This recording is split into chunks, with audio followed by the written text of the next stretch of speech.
جتنے مہمان یہاں تشریف فرما ہے، اہلاً و سہلاً، السلام علیکم ورحمۃ اللہ وبرکاتہ۔ میں وقت کی گھڑیال کو دیکھ رہا ہوں اور اس بے ادبی کو بھی سوچ رہا ہوں کہ جب حضرت موجود ہیں تو پھر اب کسی خطاب کی ضرورت میرے جیسے شخص کے لیے تو ضروری نہیں تھی، اور یہ بات آپ مجھ سے حلفاً لے لیں، لا الہ الا اللہ محمد الرسول اللہ، میں قسم اٹھا کے کہتا ہوں میرا دل یہ نہیں چاہ رہا کہ میں کرسی پر بیٹھوں یا میں خطاب کروں۔ جب بزرگ موجود ہوں تو ان کی بات سب کی بات ہوتی ہے، بڑوں کے کہنے میں چھوٹوں کی بات ہو جاتی ہے۔ میں تو عرض کر رہا تھا کہ شیخ بیان فرمائیں، بڑی نوازش، جزاک اللہ سید صاحب، لیکن یہ بالکل میں آپ کو دل کی بات عرض کر رہا ہوں۔ اور ابھی میں ایک عرس مبارک کی تقریب میں حاضر ہوا۔ میں نے عرض کیا تھا آپ سے کہ علالت کے بعد ایک محفل کے اندر جب شرکت ہوئی تو حافظ اسلم صاحب تشریف فرما تھے، خلیفہ تاج الشریعہ، میزبان مرشد کریم، اور معتمد جو ہمارے حضرت کے، جنہیں ہمارے حضرت نے اپنی وکالت بھی عطا فرمائی، شیخ الحدیث علامہ یونس شاکر صاحب قبلہ دامت برکاتہم العالیہ، وہ بھی تشریف فرما تھے، اور بھی خلفائے حضور تاج الشریعہ جلوہ گر تھے۔ تو میں تو سماعت کے لیے گیا تھا، طبیعت بھی ٹھیک نہیں تھی، لیکن محفل میں اسی لیے گیا تھا کہ ان کے نثار کوئی کیسے ہی رنج میں ہو، جب یاد آ گئے ہیں سب غم بھلا دیے ہیں۔ تو میں تو وہاں سے شفا لینے کے لیے گیا تھا اور شفا ملی بھی، لیکن ہوا یہ کہ دعا سے پہلے میرے پاس علامہ یونس شاکر صاحب تشریف لائے۔ ممکن ہے کہ یہ تقریر بھی سن رہے ہوں، وہ ہو سکتا ہے لائیو ہو رہی ہو سکتا ہے بیان جا رہا ہو یا ریکارڈڈ پہنچے ان تک۔ یہ میں آپ کو ایک ہفتہ قبل کی بات عرض کر رہا ہوں۔ آپ حضور تاج الشریعہ علیہ رحمہ کی نسبت کی برکت دیکھیے کہ وہ سب بیٹھے ہوئے تھے، مجمع بہت کثیر تھا، اچانک وہ میرے پاس آئے اور کہنے لگے کہ یہ سارا مجمع جو بیٹھا ہوا ہے اس میں بہت سے لوگ مرید ہونے کے لیے بیٹھے ہیں، تو ہم سب کی یہ مشترکہ خواہش ہے کہ وہ سب آپ سے بیعت ہو جائیں۔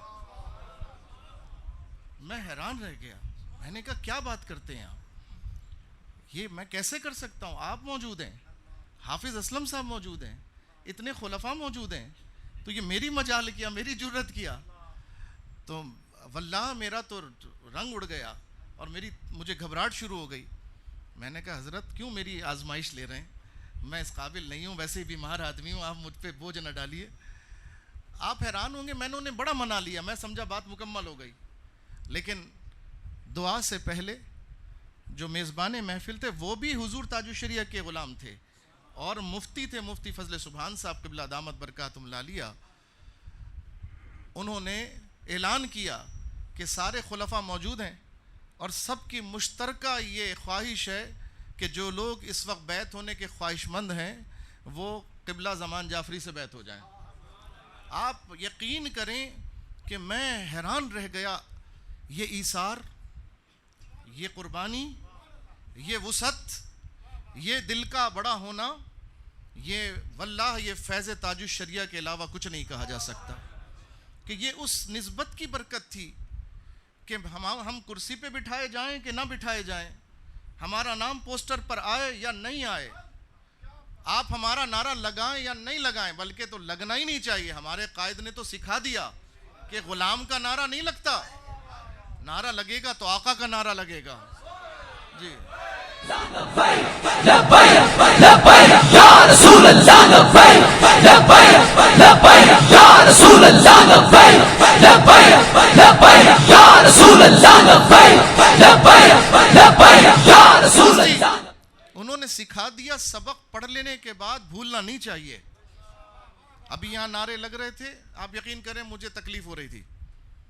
آپ کہیں گے کیسی بات کر رہے ہیں، تکلیف ہو رہی تھی؟ بھائی جب جس نے سکھایا ہم کو، جو ہمارا استاد تھا، جو ہمارا قائد تھا، جو ہمارا رہبر تھا اور ہے، اور جب ہمیں یہ یقین ہے کہ وہ اپنی روحانیت سے ہمیں ملاحظہ کر رہا ہے، تو پھر ہمیں کیوں اس کے خلاف جانا چاہیے؟ ہمیں اس کے حکم کے خلاف کیوں کرنا چاہیے؟ رضوی کا نعرہ نہیں لگے گا، کسی شخصیت کا نعرہ نہیں لگے گا، بس بات ہوگی تو سرکار کی بات ہوگی، نعرہ لگے گا تو سرکار کا نعرہ لگے گا صلی اللہ علیہ وسلم۔ آج تک دوسروں کے نعرے لگتے رہے، یہ پیر صاحب زندہ باد، وہ پیر صاحب زندہ باد، وہ آستانہ زندہ باد۔ نعروں کی ضرورت نہیں ہے زندہ باد ہونے کے لیے، وہ جس کے آستانے نے وفا کی ہوگی تو وہ رب بڑا غیور ہے، اس وفا کو نبھائے گا انشاءاللہ تعالی، اس کا بدل دے گا ان کو، اور دے رہا ہے نا۔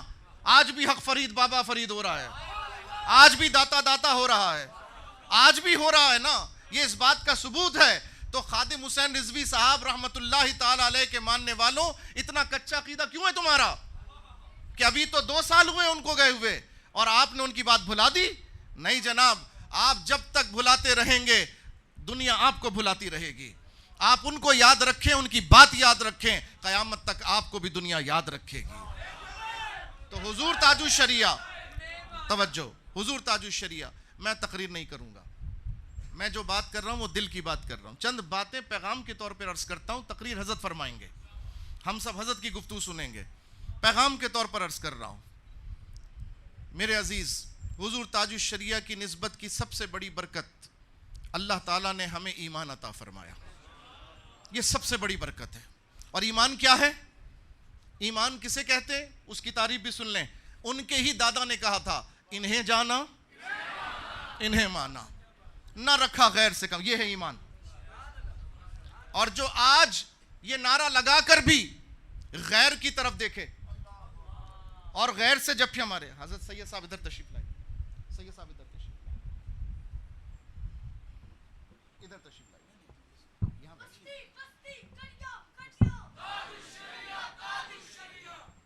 تو جو وفا نہ کر سکے اسے اپنے حال پر غور کرنا چاہیے۔ ہم نے ان سے سیکھا ہے، انشاءاللہ ہم نبھائیں گے، یہ وعدہ یاد رکھیے۔ ان سے آپ نے وعدہ کیا ہے کہ اب کسی کا نعرہ نہیں لگے گا، اب لگے گا تو صرف، اب بات ہوگی تو صرف، اب بس منہ پہ نام ایک ہی چڑھے گا، اور انہوں نے اس لیے چڑھا دیا کہ ان کے علاوہ کوئی بھی نہیں ہے بچانے والا، قبر میں کوئی نہیں آئے گا سوائے ان کے، صرف حضور آئیں گے، صرف حضور آئیں گے۔ ہاں جی، انہیں مانا، واہ واہ، انہیں جانا، نہ رکھا غیر سے کام۔ دیکھو ایمان ہوا تو فرما رہے للہ الحمد، میں دنیا سے مسلمان گیا۔ بس یہ ایمان ہے۔ ہم نے غیروں سے نہ مدد لینی ہے، نہ غیروں سے تمنا کرنی ہے، نہ ان کی طرف ہاتھ بڑھانا ہے، نہ ان کی طرف کوئی رعایت برتنی ہے۔ ہمارے امام نے تو پہلے ہی کہہ دیا، ہمارے امام نے صاف صاف بتا دیا، ہمارے یہاں غیر کے لیے مروت بھی نہیں ہے، محبت تو دور کی بات ہے، مروت بھی نہیں ہے۔ تو یہی پیغام تاج الشریعہ ہے، یہی اس عرس کا پیغام ہے کہ آپ میں سے جو بھی حضور تاج الشریعہ کو اگر مانتا ہے، دل سے مانتا ہے، تو وہ یہ یقین کر لے کہ ہم نے بس یہی عقیدہ رکھنا، انہیں جانا، نہ رکھا غیر سے کام۔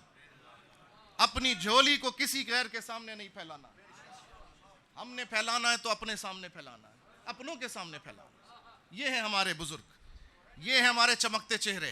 ہم نے اپنی عرض ان سے کرنی ہے، ہم نے ان کو اپنا بڑا بنانا ہے، ہم نے غیر کو اپنا بڑا، چاہے وہ وزیر اعظم ہی کیوں نہ بن جائے۔ مجھے خدشہ ہے کہ اس ملک کا اگلا صدر فضل الرحمان ہوگا۔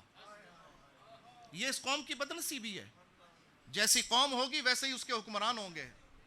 جب ہم اپنے اندر، میں بڑے دکھ سے بات کہہ رہا ہوں، ہر شخص کے اندر ایک زرداری بیٹھا ہوا ہے، ہر شخص کے اندر۔ ہم سمجھتے ہیں 10 ارب چوری کرو گے تبھی زرداری کہلاؤ گے، آپ 10 روپے بھی چوری کرو گے تو زرداری کہلاؤ گے۔ آپ اپنے اندر جھانک کر دیکھیں، ہمارے اندر، سب کے اندر چور بیٹھے ہوئے ہیں۔ اگر ہمارے اندر نہیں ہے تو آپ کو مبارک ہو، لیکن اگر ہمارے اندر ہیں تو اس مجلس میں عہد کر لو کہ ہم یہیں اس کو دفع کر کے جائیں گے۔ اس مسجد کی برکت سے ہمارے دل کی غلاظت دور ہو جائے گی، اور اس عرس کی برکت سے اللہ تعالی ہمارا دل صاف کر دے گا انشاءاللہ۔ آپ اپنی کرپشن دور کریں، اللہ حکمران بھی اچھے عطا کرے گا۔ آپ اچھے ہو جائیں، اللہ حکمران اچھے عطا کرے گا۔ آپ درست ہو جائیں۔ آج ہی ایک صاحب مجھے میری توجہ دلا رہے تھے، ہم لبیک یا رسول اللہ کا نعرہ لگا رہے ہیں، ہم اس محفل کے پوسٹر لگا رہے ہیں اور نماز کا وقت ہو گیا، جماعت نکل گئی، ہمیں پرواہ نہیں۔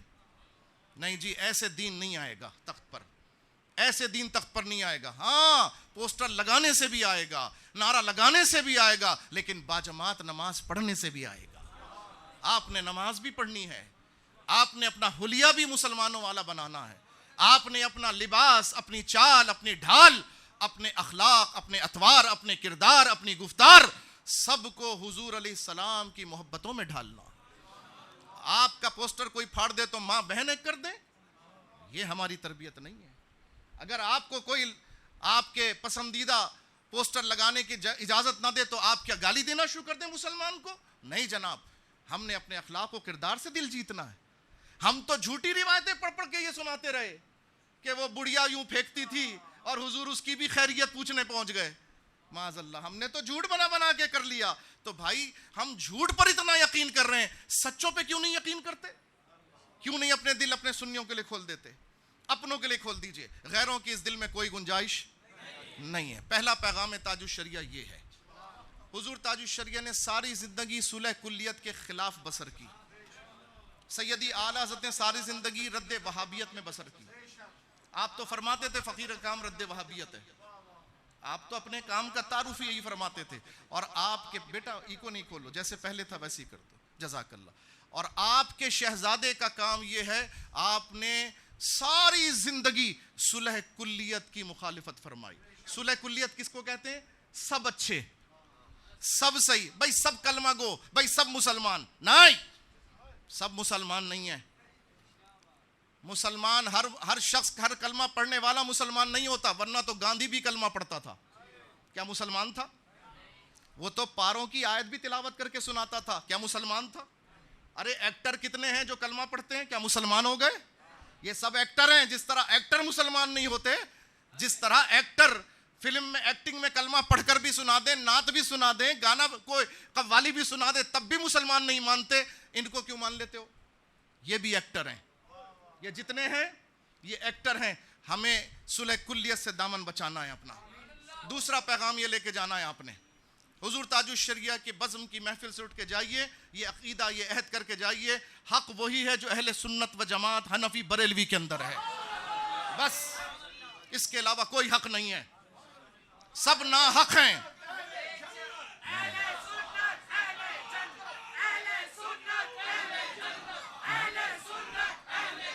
بس یہی پیغام، یہ دوسرا پیغام۔ اب تیسرا پیغام سن لیجئے۔ ہم نے صاحب عرس کے فضائل سننے ہیں، عموماً ایسا ہی ہوتا ہے، ان محافل میں فضائل سنے جاتے ہیں اور سنیں گے ابھی آپ، اور انشاءاللہ فضائل سننے چاہیے۔ جیسا کہ حضرت نے فرمایا کہ حکایات اولیاء اللہ کے لشکروں میں سے ایک لشکر، اس کا سننا، اس کا بیان کرنا، ان کا تذکرہ کرنا، تو عزیزان محترم وہ بھی ہم سنیں گے، لیکن ہم یہ چاہتے ہیں کہ عرس کی تقریب کو محفل دعا کے ساتھ ساتھ محفل محاسبہ بھی بنایا جائے۔ آج مرید کے محاسبے کا دن بھی ہے۔ کیا میں اپنے شیخ کے طرز پر ہوں یا نہیں ہوں؟ کیا میں اپنے شیخ کے فرمان کے اوپر عمل پیرا ہوں یا نہیں ہوں؟ آج ہماری یہ محفل ہمارے لیے محفل محاسبہ بھی ہے، اور ہر مرید کے لیے محفل محاسبہ ہونی چاہیے۔ دعا ضرور ہو، فاتحہ ضرور ہو، لنگر ضرور ہو، مگر ندامت بھی تو ہو کہ ہم کر کیا رہے ہیں۔ ہمارے شیخ نے ہمیں تعلیم کیا دی تھی، ہمارے شیخ نے ہمیں راستہ کیا بتایا تھا، اور اگر ہم اپنے شیخ کے راستے پر ہیں تو مبارک ہو ان کو جو اپنے شیخ کے فرما بردار ہیں، مبارک ہے ان کے لیے، ورنہ جو نہیں ہے، آؤ دعوت فکر دے کے جا رہا ہوں، اپنا محاسبہ کرو۔ مجھے بتانے کی ضرورت نہیں ہے، ہو سکتا ہے آپ سب نیک ہو ہم سے زیادہ، ہم نیکی کا دعویٰ نہیں کر رہے، آپ سب ہم سے 1000 گنا بہتر ہیں، یقیناً بہتر ہوں گے، لیکن صرف یہ جھانک کر دیکھو، کیا حضور تاج الشریعہ کا نعرہ لگانے والے، فضائل سننے والے، ان کی محفل کا لنگر کھانے والے اس لنگر کا حق ادا کر پا رہے ہیں؟ کیا اپنی زندگی کے جو شب و روز ہیں، کیا وہ ان کی اداؤں کے مطابق ادا کر رہے ہیں؟ جو ہم تو فضائل سنتے ہیں کرامت کے لیے نہیں جناب، فضائل اس لیے سنے جاتے ہیں کہ تم بھی ان کے نقش قدم پر چلو، کل دنیا تمہارے فضائل بیان کرے گی۔ آج تم ان کے فضائل بیان کر رہے ہو، اس کی رحمت کے دروازے بند نہیں ہوتے۔ وہ غوث اعظم بنا کر اس نے رحمت کے دروازے بند نہیں کر دیے، اس نے نائب غوث اعظم کے دروازے کھول دیے ہیں۔ غوث اعظم تو غوث اعظم ہے، لیکن نائب غوث اعظم کے دروازے کھلے ہوئے ہیں۔ خواجہ معین الدین چشتی سلطان الہند تو ایک ہی ہیں، لیکن نائب سلطان الہند کے دروازے کھلے ہوئے ہیں۔ آپ اور ہم اگر ان کے رستے پہ چلیں گے تو اللہ تعالیٰ آج بھی نائب غوث اعظم پیدا کر سکتا ہے۔ اور حضور تاج الشریعہ نائب غوث اعظم تھے رضی اللہ تعالیٰ عنہ۔ میں صرف ایک مثال دیتا ہوں، ایک بات بتاتا ہوں ان کی۔ ہم نے، آپ میں سے بہت سے لوگ بیعت ہوں گے، کسی نہ کسی بزرگ سے بیعت ہوں گے۔ جب بیعت ہوتے ہیں تو ہاتھ میں ہاتھ دیتے ہیں یا چادر میں چادر پکڑ لیتے ہیں، دونوں طرح سے بیعت ہو جائے۔ تو جب ہاتھ میں ہاتھ دیتے ہیں تو شیخ یہ کہتے ہیں کہیے کہ میں نے اپنا ہاتھ آپ کے وسیلے سے، یعنی شیخ کے وسیلے سے، پھر شیخ اپنے خلافت کی وجہ سے اپنی نسبت کا حوالہ دیتے ہیں کہ میرے مرشد کے وسیلے سے حضور غوث اعظم رضی اللہ عنہ کے دستے مبارک میں دیا۔ ایسا ہی ہوتا ہے نا، ایسے ہی کہا جاتا ہے نا، میں نے اپنا ہاتھ آپ کے وسیلے سے اور آپ کے شیخ کے وسیلے سے غوث پاک کے ہاتھ میں دیا، یہی کہا جاتا ہے۔ آپ نائب کی شان دیکھیں، حضور غوث اعظم کے جو نائب ہیں ان کی شان دیکھیں۔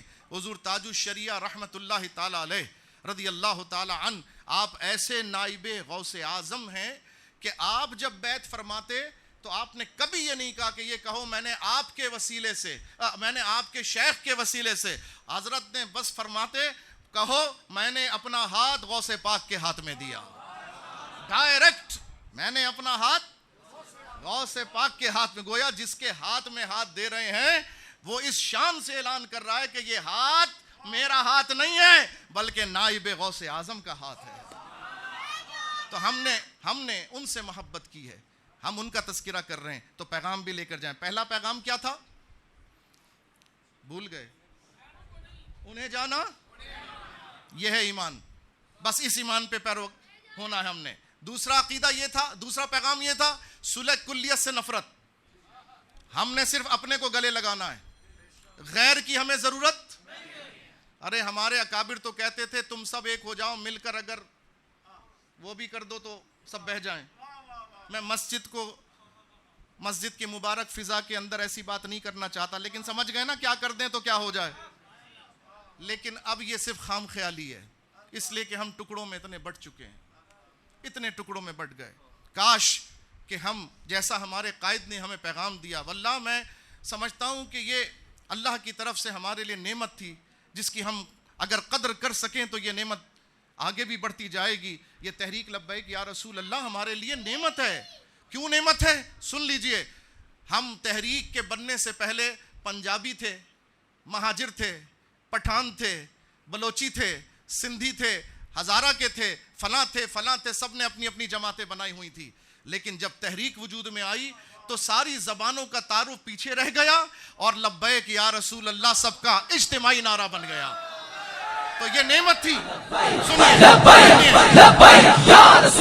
توجہ سنیے، تو یہ اجتماعیت اللہ نے ہمیں عطا فرمائی، ہم اس کو کیوں کھوتے ہیں؟ میں کراچی کا رہنے والا، تحریک کا پہلا امیر کراچی کا الحمدللہ، اور تحریک کا پہلا کراچی کا الحمدللہ، اس عادت کے طور پر، تحدیث نعمت کے طور پر بتا رہا ہوں کہ کراچی میں تحریک بننے کے بعد جو شخص سب سے پہلے جیل میں گیا الحمدللہ یہ فقیر، الحمدللہ میں اور میرے ساتھ مفتی عابد مبارک صاحب، ہم دو افراد، حضرت جانتے ہیں، بہت سے لوگ جانتے ہوں گے، الحمدللہ۔ تو یہ سعادت ہمیں ملی، لیکن الحمدللہ ہمیں یہ مان ہے کہ ہم نے عصبیت کا سارا پردہ چاک کر دیا، ہم نے سارے نفرتوں کے بت گرا دیے، ہم نے جو عقیدتوں کے بت گھڑے ہوئے تھے وہ بھی توڑ دیے، اور الحمدللہ ہم حضور کی محبت میں ایک جھنڈے تلے آ گئے۔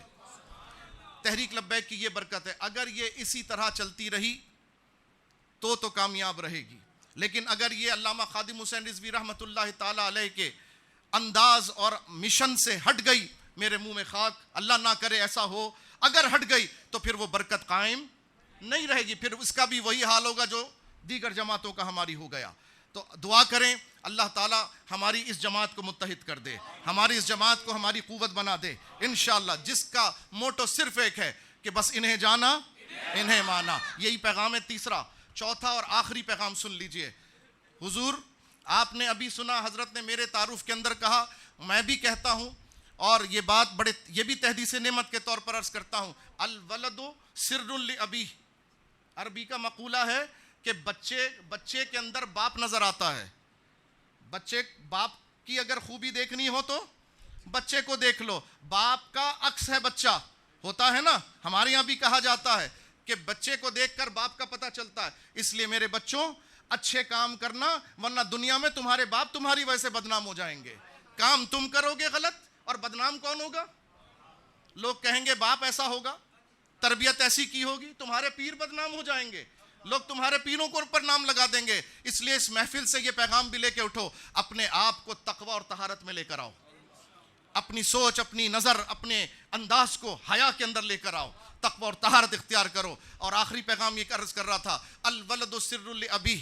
بیٹا باپ کا راز ہوتا ہے، بیٹا باپ کی گویا اس کا عکس ہوتا ہے، اور اس کا یوں کہیے کہ بیٹا باپ کی پہچان ہوتا ہے. عزیزان محترم، ہم ان کے غلام ہیں جن کا نام لے رہے ہیں. ہمارے ساتھ خلافت کے تاج لگے ہوئے ہیں، ہمارے ساتھ نسبتوں کے تاج لگیں، تو بتاؤ ہماری ذمہ داری کتنی بڑھ گئی اس نسبت کو سنبھالنا.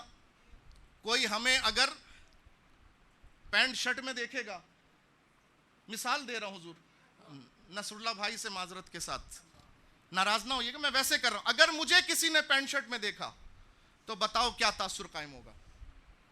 لوگ کہیں گے خلیفہ تاج الشریعہ اور پینٹ شرٹ میں. لوگ مجھے کیسے دیکھنا چاہیں گے؟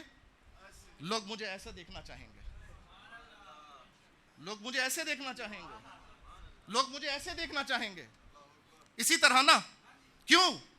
اس لیے کہ یہ معیار تاج الشریعہ ہے، یہ لباس تاج الشریعہ ہے، یہ انداز تاج الشریعہ ہے. تو خلیفہ تاج الشریعہ کا بھی انداز کیسا ہونا چاہیے؟ مرید تاج الشریعہ کا انداز بھی کیسا ہونا چاہیے؟ ویسے ہی ہونا چاہیے. اگر لوگ ہمیں ننگے سر دیکھیں گے تو کیا سوچیں گے؟ پیر بھی ٹوپی نہیں پہنتا ہوگا، تبھی تو مرید نہیں پہنتا. یہی ہے نا. اگر لوگ ہمیں بغیر داڑھی کے دیکھیں گے تو تاج الشریعہ کے خلیفہ ہونے پر مشکوک ہو جائیں گے کہ کیسے پیر تھے، کس کو خلیفہ بنا دیا. تو عزیزان گرامی، جو خلیفہ ہے اس کو بیٹے کی طرح ہونا چاہیے، جو خلیفہ ہے اس کو تو آنکھ کا تارا ہونا چاہیے، جو خلیفہ ہے اس کو بالکل اپنے باپ کے نقش قدم پر ہونا چاہیے. تو عزیزان گرامی سمجھیے بات کو، ہمیں دیکھیں گے تو تاج الشریعہ سمجھ آئیں گے، ہمیں دیکھیں گے تو تاج الشریعہ سمجھ میں آئیں گے. ہم اچھے ہوں گے تو پیر کی طرف گمان اچھا جائے گا، اگر ہم برے ہوں گے تو پیر کی بدنامی کا باعث بنیں گے. اگرچہ کہ وہ بدنام نہیں ہے، اگرچہ کہ وہ برے نہیں تھے، اگرچہ کہ انہوں نے غلط بات نہیں سکھائی، لیکن اب ہمارے کندھوں پہ خلافت کی وجہ سے ذمہ داری آ گئی، ہمارے کندھوں پر آ گئی. تو اب ہم نے اپنا انداز کیسا کرنا ہے؟ مرید جیسا کرنا ہے، جیسا خلافت کے تقاضے ہیں ویسا کرنا ہے. تو عزیزان محترم، آپ کی آنکھیں ٹھنڈی ہوں گی انشاءاللہ تعالی. اللہ کا شکر ہے، جیسا کہ سید صاحب نے فرمایا، ہم نے سید صاحب کو دیکھا تو ہماری آنکھیں ٹھنڈی ہو گئیں، ہمارا دل ٹھنڈا ہو گیا کہ جب ناموس رسالت کی بات آئی اور قربانی دینے کا معاملہ آیا تو اللہ کے رسول صلی اللہ علیہ وسلم کا یہ بیٹا الحمدللہ ہمیں جیل کی سلاخوں کے اندر نظر آتا ہے، مگر استقامت کے ساتھ کھڑا نظر آتا ہے. اس کا سافٹ ویئر 2 دنوں میں اپڈیٹ نہیں ہوا، اس کا سافٹ ویئر وہی رہا. جانے سے پہلے بھی تاج الشریعہ کے نعرے لگاتا تھا، اور جیل سے نکلنے کے بعد بھی تاج الشریعہ کے نعرے لگا رہا ہے. ہمارا سافٹ ویئر 2 دن اندر رہ کر ایسے نہیں بدلتا. ہم تو اپنے قائد کی دعائے جلال کا منظر دیکھ رہے ہیں سب کو، الحمدللہ.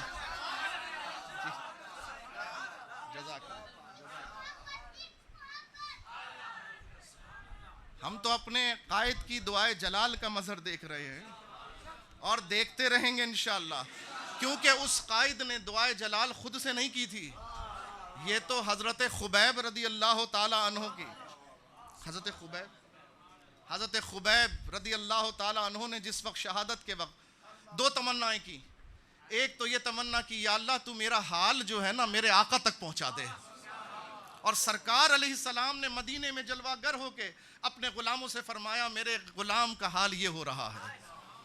حضرت جبریل کے ذریعے سرکار ملاحظہ فرما, سرکار تک اطلاع پہنچا دی گئی. اور سرکار کے لیے تو کیا مشکل ہے, دور و نزدیک کے سننے والے وہ کہاں, وہ تو چاہیں تو اپنے کانوں سے بھی سماعت فرمائے. غلام پکار رہا ہے شہید ہوتے ہوئے, انگلیاں کٹ رہی ہیں, سرکار کو آواز لگ رہی ہے لبیک یا رسول اللہ, ہاتھ کٹ گیا لبیک یا رسول اللہ, جسم کٹتا جا رہا ہے. اور دوسری تمنا یہ کی کہ اے اللہ تو میرے جسم کو ان کے ہاتھ نہ لگنے دینا. اور تیسری جو دعا تھی وہ تمنا نہیں تھی, وہ تو دعائے جلال تھی کہ مولا ان کو کلے کلے کر کے پکڑا, ایک ایک کر کے پکڑنا. اور میں دیکھ رہا ہوں روز صبح ایک ہوتا ہے, دوپہر میں ایک ہوتا ہے, شام میں ایک ہوتا ہے. کہتا میں نے پارٹی بھی چھوڑی, میں نے سیاست بھی چھوڑی. میں کہتا ہوں یہ کیوں نہیں کہتا میں نے دنیا بھی چھوڑی. او بھائی یہ بھی کہہ دے,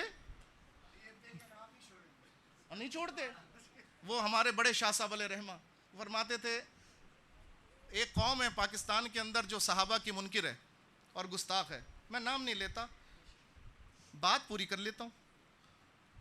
تو وہ کہتے ہیں ادھر مارتے ہیں کہ امام کو شاید یہاں لگا تھا, ادھر مارتے ہیں امام کو شاید ادھر مارتے ہیں, امام کو شاید یہاں لگا, ادھر مارتے ہیں امام کو شاید. او بھائی ادھر لگنے میں کوئی شک ہے؟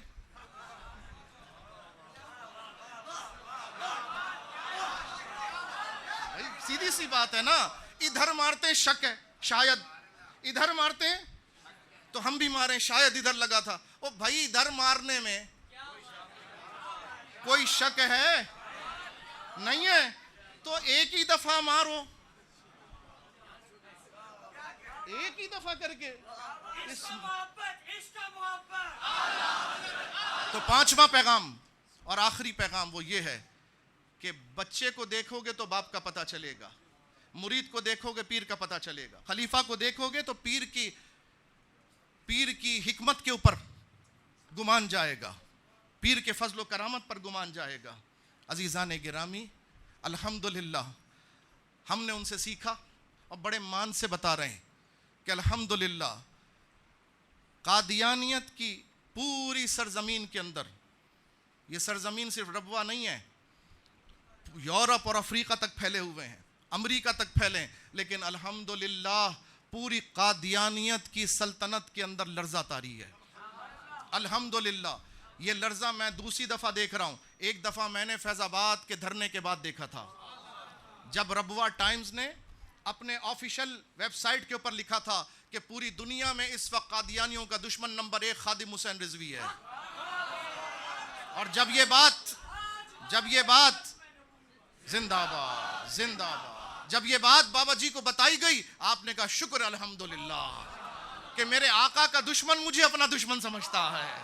یہ تو سعادت کی بات ہے اور یہ تو ایمان کی گارنٹی ہے, یہ تو ضمانت ہے ایمان کی کہ سرکار کا دشمن مجھے دشمن سمجھتا ہے. دعا کرو اللہ ہمیں بھی یہ سعادت عطا فرمائے. آج پھر وہ وقت آ گیا ہے الحمدللہ.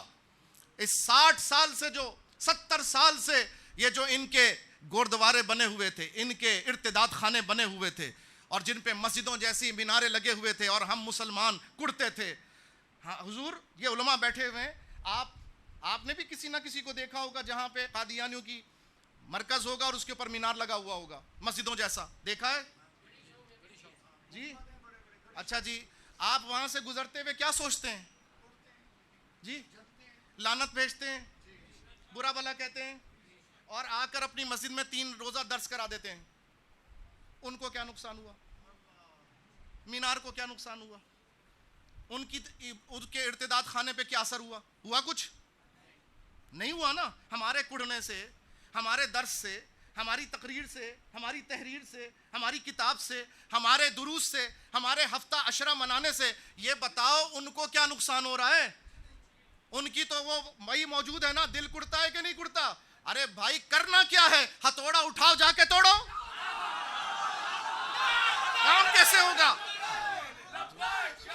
بھائی؟ کام ایسے ہوگا. کراچی میں الحمدللہ کراچی میں 2 جگہوں سے مینارے توڑوا دیے. اور جب ٹوٹ رہے الحمدللہ وہ ہتھوڑا بھی چوم کے رکھا ہوا اپنے پاس. الحمدللہ جس طرح غازی علم الدین کا چھرا رکھا ہوا ہے نا, تو الحمدللہ وہ ہتھوڑا بھی رکھا ہوا ہے. حضور یہ مجھے نہیں معلوم لاہوری خطاب ہو رہا ہے کہ کراچی کا خطاب ہو رہا ہے, مجھے نہیں معلوم. تو تاج الشریعہ کا فیض دیکھنا ہے تو دیکھو, اگر تاج الشریعہ کے ماننے والے ہیں تو حضور کی ختم نبوت کے پہرے دار ہیں. اگر تاج الشریعہ کے ماننے والے ہیں, یہ شہزادہ بیٹھا ہوا ہے, یہ آل رسول حضور کی عزت و ناموس پر قربانی پیش کر دی ہے. کس نے پیش کی؟ غلام تاج الشریعہ نے, خلیفہ تاج الشریعہ. تو ہمیں کون سا طرز عمل اختیار کرنا ہے؟ ہمیں وہ مینارے نہیں رہنے دینے. کیوں نہیں رہنے دینے؟ اس لیے نہیں رہنے دینے, میں بتاتا ہوں آپ کو. جب میں کراچی کی میں نے ایف آئی آر کٹوائی نا اس جگہ کی, اور میں ان کے خلاف کورٹ کے اندر گیا, تو میں نے ڈپٹی کمشنر سے ملا, کمشنر سے ملا, پوری انتظامیہ سے ملا, میں گورنر سندھ سے بھی ملا.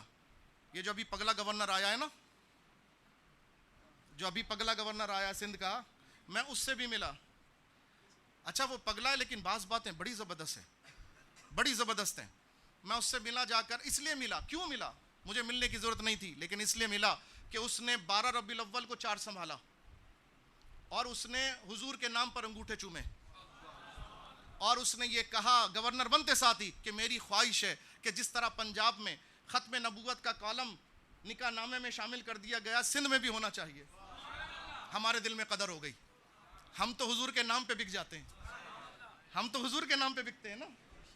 ہمیں خریدنا ہو نا تو سرکار کے نام پہ خرید لو, ہمیں خریدنا ہو تو ہمیں پیاروں کے نام پہ خریدو. عزیزان محترم, ہم پہنچ گئے, بکنے نہیں گئے, شکریہ ادا کرنے گئے کہ تم نے یہ بات اٹھائی اور اپنا مسئلہ بھی بیان کیا. اس نے کہا اچھا دکھائیے کیا ہے. اب اس نے تصویر جیسی دیکھی کہ ارے یہ تو پریڈی اسٹریٹ, وہ جانتا تھا وہیں کا رہنے والا ہے, کراچی کا رہنے والا, یہ تو پریڈی اسٹریٹ الیکٹرانکس مارکیٹ صدر کی, کراچی میں جو صدر مرکزی ہے الیکٹرانکس مارکیٹ بہت بڑی, وہاں پہ بنا ہوا ہے. وہ کہہ رہا ارے جناب مولانا صاحب میں آپ کو کیا بتاؤں, ہماری دکان بھی وہیں تھی الیکٹرانکس کی. خود بتا رہا ہے, میری گفتگو ریکارڈ ہو رہی ہے, میں تو سب کے سامنے بول رہا ہوں. کہتا ہے ہماری دکان تھی. ایک دن میں ظہر کے وقت نماز کے لیے اذان کی آواز آئی کسی مسجد سے, تو میں نماز کے لیے مسجد جانے لگا, دیکھا یہ مسجد نظر آئی, میں تو خود اندر چلا گیا, مسجد سمجھ کے اندر گیا. اندر جا کے پتہ چلا یہ تو قادیانیوں کی عبادت گاہ ہے. کہنے آپ تو بالکل صحیح کہہ رہے ہیں. میں نے کہا ہمارا مقدمہ یہی ہے کہ اس کو دیکھ کے مسلمان دھوکے میں آتے ہیں, ہمارا مقدمہ یہ ہے, اس کو ہٹاؤ. اور آئین یہ کہتا ہے ہم کو, آئین میں امتناع قادیانیت آرڈیننس اور پاکستان پینل کوڈ کی 298B یہ دفعہ کہتی ہے کہ پاکستان میں قادیانی غیر مسلم ہیں, کافر ہیں, وہ اپنی عبادت گاہ کو مسجد نہیں کہہ سکتے, مسجد جیسی بنا نہیں سکتے, وہ اپنے پکارنے کو اذان نہیں کہہ سکتے, وہ اپنے تبلیغ نہیں کر سکتے, وہ کوئی شعائر اسلامی اختیار نہیں کر سکتے. یاد رکھنا, پاکستان پینل کوڈ کے 298B یہ دفعہ بتا رہا ہوں, اگر کریں گے تو 3 سال قید بما مشقت, 3 سال قید بما جرمانہ مع مشقت ان کو اٹھانی پڑے گی. عزیزان گرامی, ہم یہ مقدمہ لڑ رہے ہیں. اگر ہم کراچی میں لڑ سکتے ہیں, آپ لاہور میں نہیں لڑ سکتے. میں آپ سے یہ نہیں کہہ رہا کہ آپ ہتھوڑا اٹھائیں توڑ دیں, توڑنا تو چاہیے, لیکن میں جب پولیس اسٹیشن گیا ایف آئی آر کٹوانے, تو پولیس اسٹیشن میں لکھا تھا, پولیس کا سلوگن ہے قانون ہاتھ میں نہ لیجئے, قانون ساتھ میں لیجئے. ہم نے کہا چلو اب ہاتھ میں نہیں لیں گے, قانون ساتھ میں لیں گے, اب قانون کے ذریعے کام کریں گے. آپ بھی کر لیجئے. کیوں علماء, آپ تیار ہیں اس کام کے لیے؟ اب آپ آتے جاتے کڑیے نہیں, اب آپ آتے جاتے کڑیے نہیں, کام کیجئے. تحریر و تقریر اپنی جگہ ضرور کیجئے, مسلمانوں کا ایمان بچائیے, لیکن ایسا کام بھی کیجئے جس سے قادیانیت کی سرزمین میں لرزہ پیدا ہو جائے, جس سے آپ کا مقصود حاصل ہو جائے. تو آپ بھی ایف آئی آر کٹوائیے, آپ اس کے ثبوت لے کے جائیں کورٹ کے اندر, آپ کورٹ میں مقدمہ کریں, ہم آپ کو پوری قانونی معاونت دیں گے انشاءاللہ. ہم آپ سے پیسہ نہیں مانگتے, ہم آپ سے کچھ نہیں مانگتے. آخری بات کرتا ہوں, ہم آپ سے کچھ نہیں مانگتے. کبھی راتوں کو اٹھ کے یاد آ جائے, یا کبھی نماز میں جب بھی آپ دعا کے لیے ہاتھ اٹھائیں, تو آپ یہ دعا کر دیں, یا اللہ جو تیرے محبوب کے ختم نبوت کی حفاظت کے لیے متحرک ہیں, اللہ تو ان کی غیب سے مدد فرما, اللہ تو انہیں کامیاب فرما, اللہ تو ختم نبوت کا پرچم ہمیشہ سر بلند فرما. وآخر دعوانا الحمدللہ.